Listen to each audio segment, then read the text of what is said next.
which if you Google Atlassian kick-ass, you probably get a ton of things, but one of them is a video with him in it that explains it all, and it's awesome, so check it out. And with that being said, I'll stop hogging his time. Jonathan, welcome to the stage.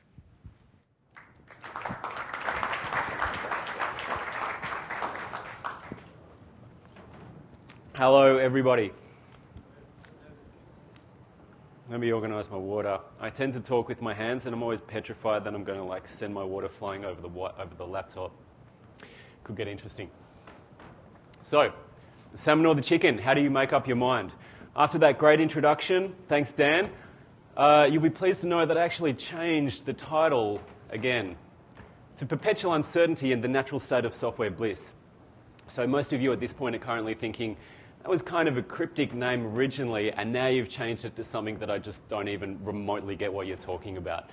This talk is about Agile development. It's a bit of an introspective journey for me, building this talk, and basically the core of the talk is a mental model for how I work, for how teams work. I'm going to give you 4 key questions that I continually ask myself when I'm making decisions in an Agile context, getting software right. 4 key tools that I use to keep myself agile, to keep myself honest, to keep myself lean. I'm assuming that most of you in the audience have some exposure to Agile development. Maybe you're totally doing it, maybe you're doing it really well, maybe you're not doing it really well, maybe you want to get better, maybe you want to do it. At the end of this presentation, when I circle back to this relatively obscure title, I hope you understand exactly what it means and what I mean when I say this. So, a bit about me. Hi. Ooh, hi.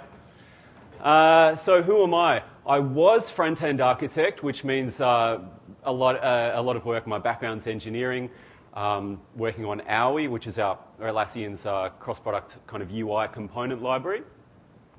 I was recently made dev manager on Aui, which is quite exciting. I'm hanging up my IDE and going to management and installing myself a copy of Microsoft Word and whatnot. So my background's in engineering. I'm very close to the design team, working with designers on the Atlassian design guidelines and Aui.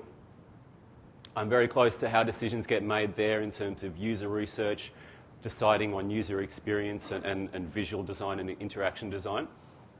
I also worked as an architect recently on Connect, which is the next evolution of the Atlassian plugins platform.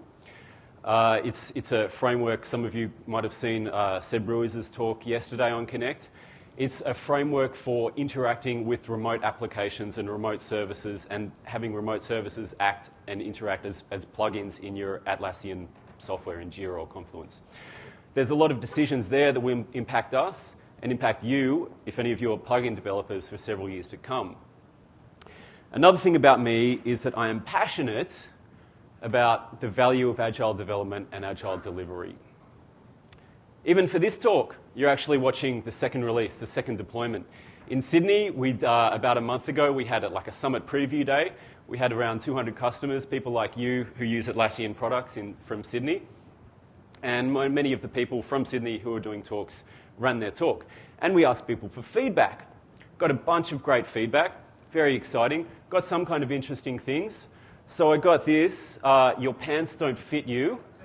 Actually, I'm wearing the same pants today, so apologies in advance for anyone who's offended by my trousers. I got about 70% of it through, it became a bit waffly, and the last half of the presentation was the most engaging. So I don't know, maybe they 2 different talks. I got, please don't put your photo as a slide unless you are Jessica Alba. So, whoever wrote this is clearly a deep thinker, If there's anyone in the audience who can empathize with this and kind of say, well, I could have written that, you are just going to be so sorely disappointed by my talk today. I can promise that. Now, most of the feedback was really positive, right? I got a lot of good stuff and lessons, and I made my talk better. There was one that particularly stuck in my mind, though. Up until the end, most of the points were an obvious summary of the Agile process. This stuck with me. Agile for me is about continuous improvement. I see there's a lot of value in going back to core values and continually questioning yourself and making sure that you're on the right track. I can't give you a recipe for how to do Agile. No one can. I can talk about my own difficulties, and in this presentation, I'm going to give you the questions that I continually ask myself and the tools for keeping myself and my teams lean. I want to go back to the title change for a second. From the salmon or the chicken to perpetual uncertainty and the natural state of software bliss. Now, running a conference is sort of not something that's optimized for late change, right? There's not, there's a lot of printed material, it doesn't really work well, it's not seen as a goal. In the software world, we do optimize for late change, we do encourage it, we do accept it. If we go back to even core things like the Agile Manifesto, we see things like we welcome changing requirements even late in development.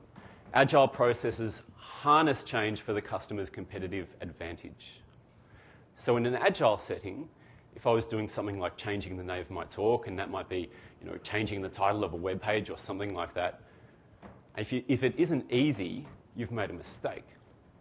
You have other success metrics, how difficult it is to change, how quick it might be to deploy. Can you verify that change actually produced a positive impact for the user? This is a necessary part of development. If something doesn't work, if it's not good, you have to change it. But we don't optimize for this. In fact, we go to extraordinary and inordinate lengths to verify as early as possible that what we're doing is right. The cost of late change is increased, or the cost of change increases the later it is. We do a number of things. We do user research, user feedback, prototyping, dog fooding, beta testing in order to avoid late change. So it's part of the practice. We structure to avoid waste, but it's not the goal. So what is the goal? Now, we start a project, and this might be a new thing, or we're building a new piece of software or a new component, or we're improving how something exists. And essentially the core goal is this. We want to do something useful. Do people actually want this? I sort of call this the core goal. This is the reason we're doing the project. If we look at some recent software that Atlassian has done, so Bamboo deployments, that's a new feature. Not many of our competitors have that. That provides value to customers, and that's the core goal, is to provide value by a new feature. If we look at something like Kick-Ass, which is the team that Dan mentioned I worked on, this was the team that rebuilt the Jira Issue Navigator. I think it was for Jira 6 or 5.2. In any case, many of you would have used the old Jira Issue Navigator. I'm sure you would agree that this is a good change. And the core goal there is to provide value to customers, not by a new feature, but by improving an existing feature. We start off, we break down how we're actually going to achieve this. And what do we start off with? Anyone want to guess what this emotion is? Sorry? Uncertainty. Thank you, Mr. Warden. That's a plant right there. We start off with a high amount of doubt. We start off with a high amount of uncertainty around that core goal. Will people use this? Will it be useful? Does it provide value to end users? Will people pay money for it? We break it down. We have questions around technology. How are we going to build this? What's the user experience? What's the design? This whole process of learning how it should work, a couple of researchers, Dan North and Liz Keogh, who incidentally invented, or they came up with behaviour-driven development, BDD for those who know it, came up with this concept of deliberate discovery. And what they did was they asked a question to they sent out a survey to a group of team leads, project managers, and asked the question, look at a recent project you've done. If you repeated that project with all the knowledge that you gained, that you know now, but with none of the artifacts you had, none of the code, none of the things that you actually build, what would be the cost? With knowledge, obviously 100%, that's the cost of the original project. And the answer came back that with full knowledge, if I had to rebuild it right now, it would be somewhere between 25 and 50%. The lesson that they emphasise here is that learning is the constraint.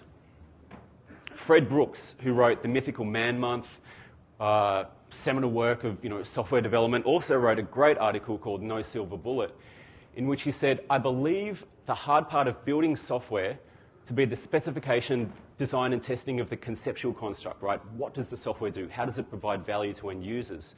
Not the labor of representing it, so actually writing the code, building it, and testing the fidelity of the representation. So, testing that the code actually fulfills that contract. So, this process of building, we start off with like a high amount of uncertainty, and the process of building is reducing the solution space. So we make decisions that chop out potential parts of that solution space. And the way I understand this is like this.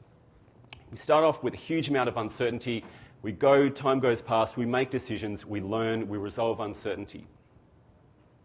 Then we say we're going to build this. Sorry, at the very start we have like a product decision, those core visions, and we say we're going to build this.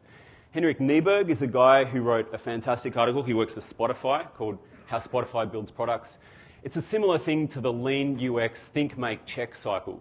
We start off with a high amount of risk. We attempt to drive that down, and risk is fairly similar to uncertainty. We drive it down, we build the software. When we ship it, we learn more. We drive down more uncertainty about does this provide value to end users. And the coarseness of the questions that we're asking as time goes by drives down as well. In terms of technology, we start off with coarse questions. What language are we going to use? What patterns are we going to use? We drive down, how do we do individual stories?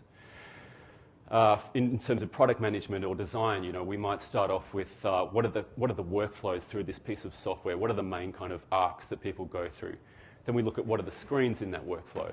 Then we look at how does each individual screen sort of work. Through this whole process, we're driving down uncertainty. It's the key thing of how I understand we go from the start of a project to the end. Onto the 4 tools that I was going to talk about and how we use these concepts to drive down uncertainty and keep ourselves on the right path. The first question: is this decision correct, or does it just have to be correct enough? So what are we actually doing? Does it need to be optimal? Does it need to be perfect? Or does it need to be correct enough, given the current knowledge that we have, the current capabilities, the current people we have, the current time? There's a temptation, and I find this, and I see other people with this, that we want to be correct. That by being correct or believing that we're correct, that we're going to reduce waste. We'll reduce the possibility for change. Milton Glaser is a famous character. He's from the creative advertising world, sort of Mad Men style. He's most famous for the I Heart New York logo. Wrote a fantastic article called 10 Things I Have Learned, reflections on his business or his life and work. And this has been tremendously influential article. I thoroughly recommend it. It's influential on our design team at Atlassian. And one of the 10 things that he learned that really rang with me was that he said that doubt is better than certainty. He said deeply held beliefs of any kind prevent you from being open to experience. He further went on to say one of the signs of a damaged ego is absolute certainty. I actually have a slight confession to make, which is that I'm really looking forward to saying that in the meeting sometime. I know that someone's going to go, no, this is absolutely the way we have to do it. I will brook no opposition. There is no possibility of change. You know that one of the signs of a damaged ego is absolute certainty. It's also been alleged to me that possibly having a presentation which features a number of full-size photos up close of your own face is signs of a damaged ego, but I'll leave that as an exercise for the user. So, when you make a decision, there's factors, right? Sorry. There's factors. Your knowledge isn't complete. You're not a perfect decision-making machine anyway. You're often making decisions in a group, so we make decisions across disciplines. We involve product management, engineering, design, quality assurance. And your communication isn't perfect either. The goalposts will also change.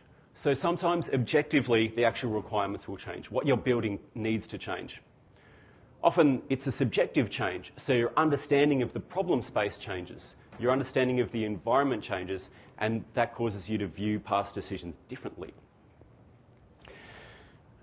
When I make decisions, or when I'm involved in a task, if I am in a situation where I need to make a decision, and it seems really easy, and it seems a no-brainer, I used to think that was great. Nowadays, I approach it with a great deal of suspicion and assume that more often than not, I haven't actually investigated it fully enough. It's kind of depressing, but it's how it is. So in those two choices, is this correct or is this correct enough? We're making the second one.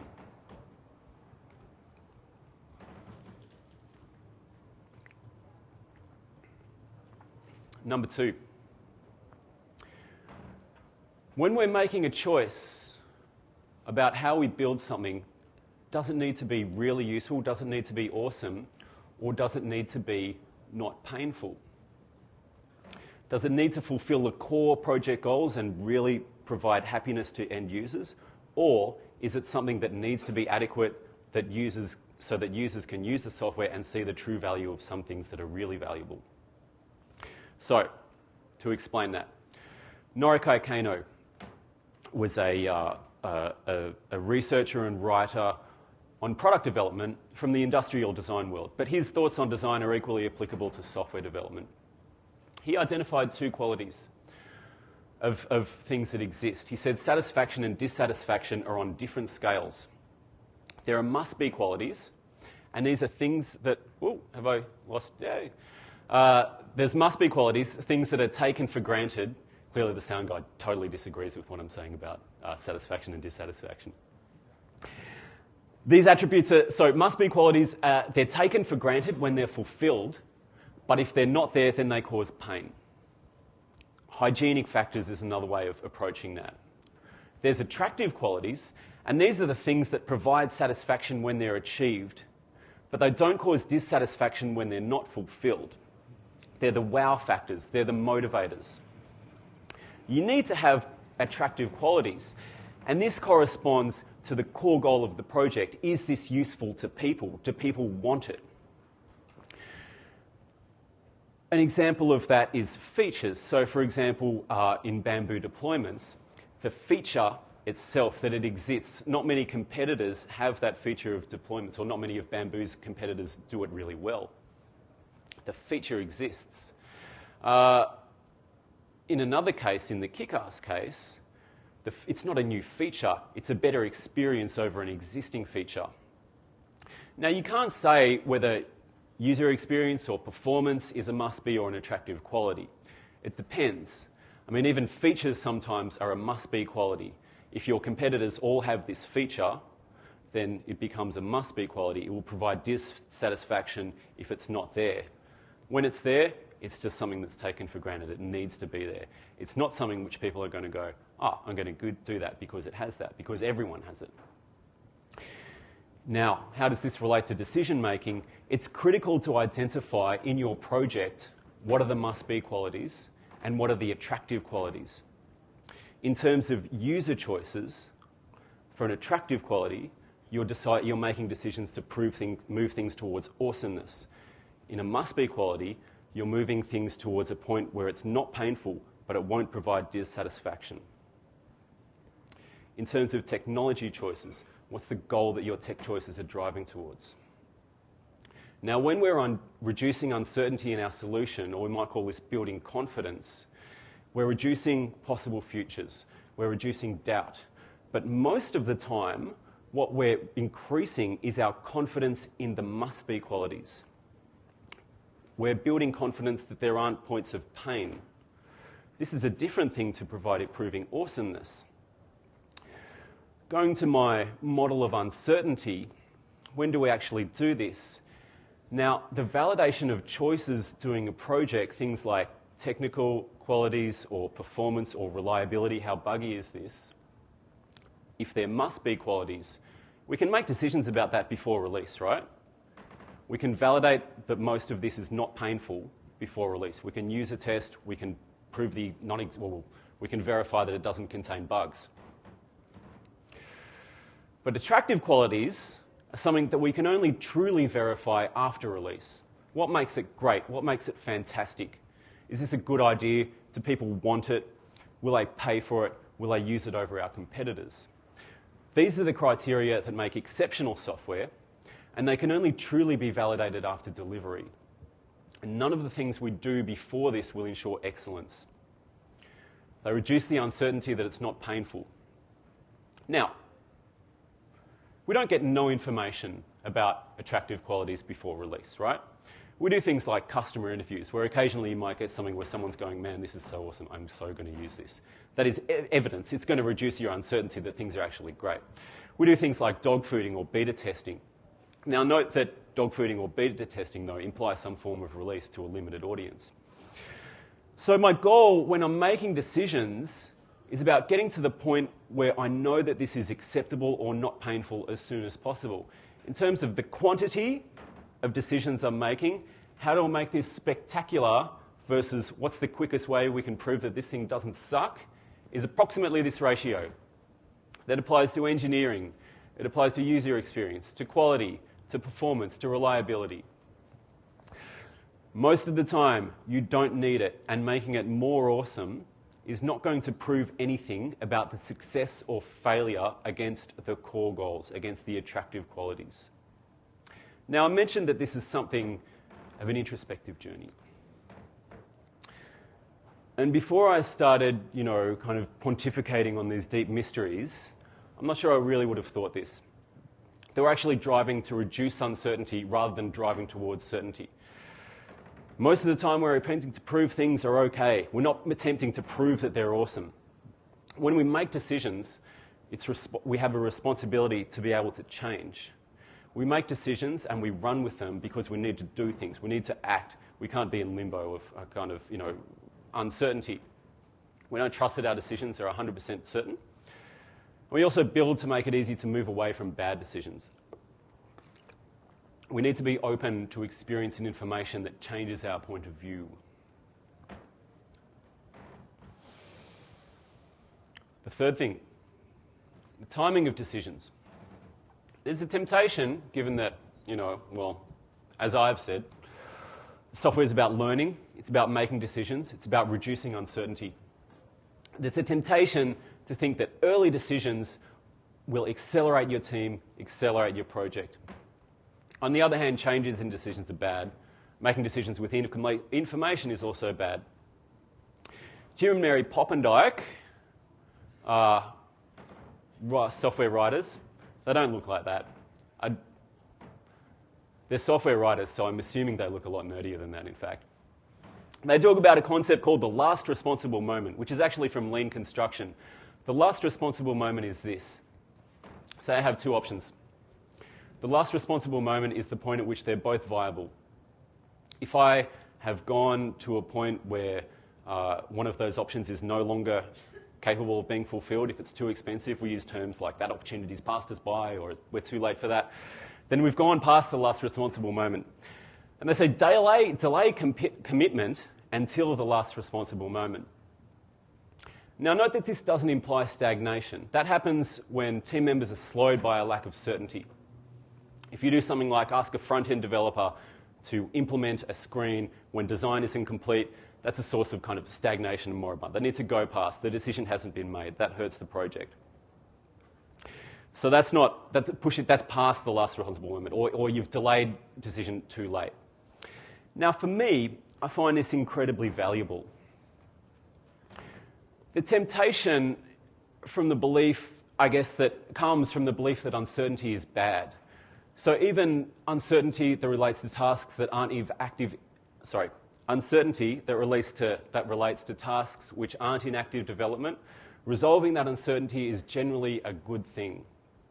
However, 2 points against that. The first thing, more time is always more information. It's never less information. And decisions closer to the implementation of that decision or following it up, acting on it, leave less time for the reasons for that decision to diffuse and get forgotten.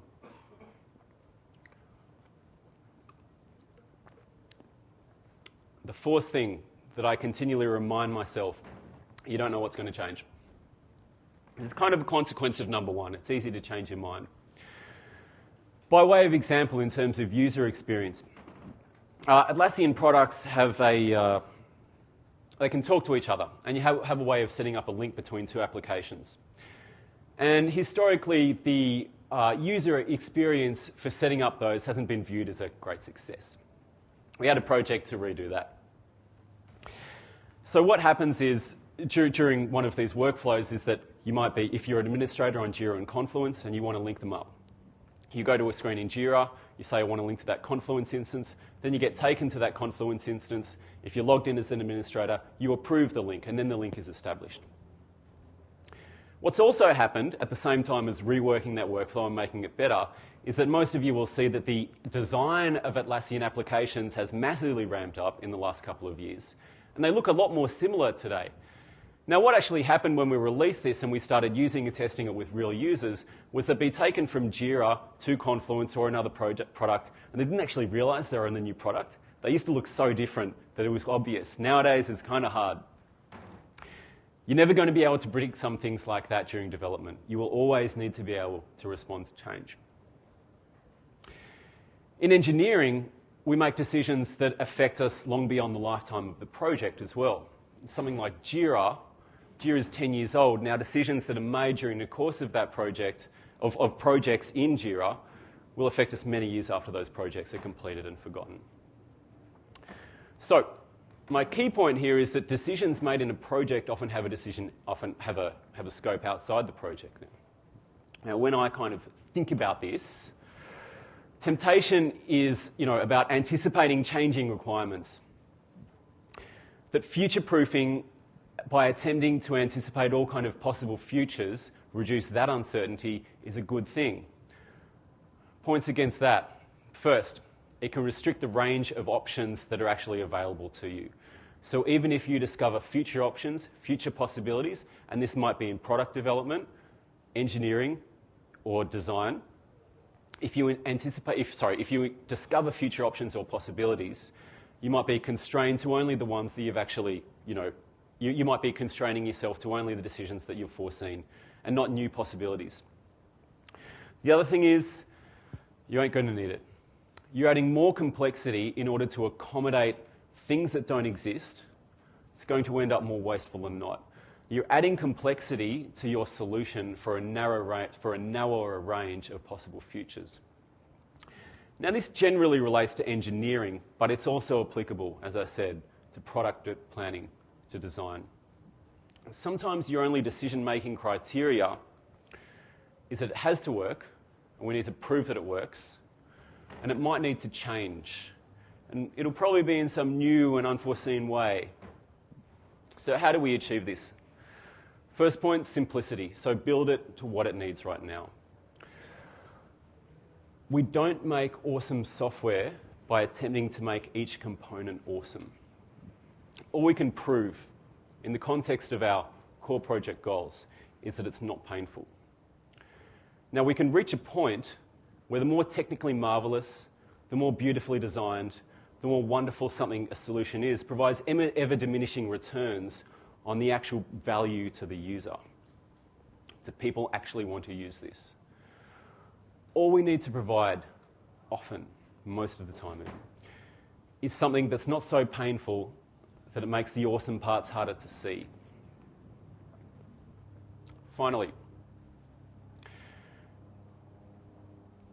when we're going through a project, when we're learning, when we're making decisions, are we attempting to eliminate uncertainty, or are we attempting to manage the uncertainty that exists? The 4 points I've talked about. Is it correct enough? Is it not painful? Do I need to decide now? And am I attempting to predict the future? All of these things are about embracing and managing uncertainty rather than attempting to eliminate it. Now, the salmon is or the chicken is a question. Perpetual uncertainty and the natural state of software bliss is an answer. It's about embracing uncertainty. When I'm developing software, this is what I keep in mind. When we're making decisions, we're making engineering choices, doing user research, we're driving down uncertainty, we're building confidence in our solution, but we always live with some uncertainty. I've spoken a lot about the tools that I have for making decisions, the background for those goals, for making decisions, the criteria for them. But if there's one thing that you take away from today, take the most valuable tool in my decision-making arsenal, which is this. If you want to make great software, you don't do it by attempting to make each decision wonderful and great. You make decisions that get you over the line, you release, you get feedback, you learn, and you keep doing it again. Thank you.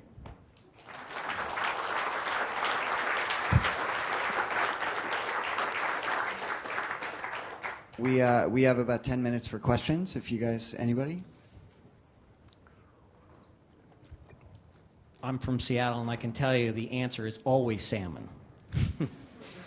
So I've worked in development shops where uncertainty and doubt ends up crippling the organization. Sure. And they try to, they basically follow that pattern where they try to account for all different types of hypotheticals or possible needs. Yep. And then they end up adding complexity. Sure. It's fine for senior devs, for dev managers to draw a line, but trying to get the true decision makers to come to a hard and fast decision on which options to take seems to be quite difficult. How do you evangelize, this is good enough, let's move in this direction, let's take these 3 options, let's narrow the scope, when it's very difficult and it seems that their uncertainty and doubt can hamstring a complete project. So the first point I'm going to raise is that I totally would have moved to a different slide if I'd known I was going to be answering questions for 10 minutes with my ugly mug up there. First question, you mentioned something about sort of like real decision makers. What sort of roles are you talking about? Oh, I'm talking about product managers in particular. Sure. So in terms of product managers, I think like the decisions that product managers are taking are real about, they're the ones who are accountable for what I call the sort of key questions, or are people actually going to want to use this? They're talking about the features that we build. Do we build a new feature, or do we refine an existing feature? That's their decision. It's their job to work out, what's of most value to users. And so when I'm interacting with, when I use these questions that I talk about, yes, I use them internally, but they're also things that are great in meetings and really valuable to bring up. So, as like a dev manager or a team lead, particularly on Kickass, you do interact a lot with product managers because you're talking about how the software unfolds and kind of fulfills those goals. And essentially, what you're doing is trying to get to what they want as much as possible. Does that sort of answer your question? Any more? What was the inspiration for I think it was the second point? Oh, yeah. So the second point was talking about attractive and must-be qualities and making decisions and identifying what needs to be acceptable, what's on the kind of dissatisfaction scale, and what needs to be awesome. So what's on the satisfaction scale? So I guess how did that come about? That's something that I always kind of had in the back of my mind. I guess, like I've been developing software for a long time, team lead kind of a couple of years ago, architect. And I was speaking to one of the designers on the Bamboo designer, actually, who's quite a well-read, kind of researchy kind of guy. And he mentioned this guy. So the original inspiration was someone called Hertzberg, who did research more in employee satisfaction, and he started talking about employee satisfaction and dissatisfaction being on different scales. And it was Maddie, the Bamboo designer, who first turned me on to Kano when I started reading about that. And that was, I guess it's one of those things where you read something and you go, oh man, that is like expressing perfectly kind of what I sort of understand, but enabling me to do it better. Does that? Cool. Okay. Thank you very much.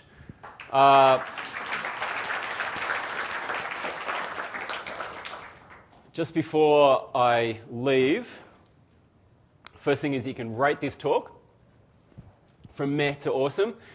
And the other thing is that I can thoroughly recommend the talk by the gentleman up the back, Mr. Nick Manair, one of my colleagues, who's talking about innovation at Atlassian. So, again, thank you.